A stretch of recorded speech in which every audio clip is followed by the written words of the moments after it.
அனைத்து நாகரிகங்களும் ஒன்றோடொன்று பிணைந்துள்ளன. எகிப்து நாகரிகத்தில் அரச உடல்களை பெட்டியில் வைத்து அவர்கள் பயன்படுத்திய உடைமைகளையும் அதில் சேர்த்தனர். இதே கலாச்சாரம் சங்க காலத்தில் தமிழ் நாகரிகத்திலும் பின்பற்றப்பட்டது. அதைப் பற்றி அறிந்து கொள்வோம். முதுமக்கள் தாழி பற்றி கேள்விப்பட்டதுண்டா? மூத்தோர் வணக்கம் தமிழர்கள் போற்றிய ஒரு வழக்கமாகும். பேரளவு தெய்வங்கள் எல்லாம் எட்டிப் பார்க்காத சங்ககால சமய வரலாற்றில் மூத்தோர் வணக்கம் தெய்வ வழிபாடாக சிறப்பிக்கப்பட்டாலும் சில பழக்கங்களும் சங்ககால மக்களால் பின்பற்றப்பட்டு வந்தது.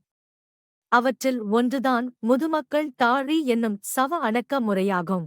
தாழியுடன் கவிப்போர் என மணிமேகலை இவ்வழக்கம் குறித்துச் சுட்டுகிறது. தமிழர்கள் முதுமக்கள் தாழியில் இருந்த மனிதனின் உடலை சம்மணமிட்டு அமர வைத்து கையில் அவன் பயன்படுத்திய ஆயுதங்களை வைத்து எடுப்பளவிற்கு ஏதேனும் ஒரு தானியத்தையும் அதற்கு மேலே அவன் பயன்படுத்திய ஆடை அணிகலன்கள் போன்றவற்றை வைத்து அருகிலேயே ஒரு அகல் விளக்கினை எரியும் நிலையில் வைத்து பானையை மூடினர்.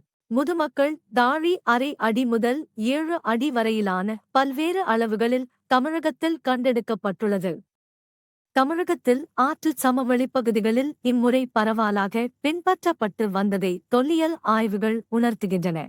தமிழகத்தில் ஆதிச்சநல்லூர், பூம்புகார், கோர்க்கே, கொடுமணல், அழகன்குளம், அரிக்கமேடு, மாங்குடி, சங்கரன்கோவில் தாலுகா, பல்லாவரம், திருக்கழுகுன்றம், தஞ்சாவூர் போன்ற பல இடங்களில் இவை கண்டெடுக்கப்பட்டுள்ளன. This is created by Pia Stories Creation.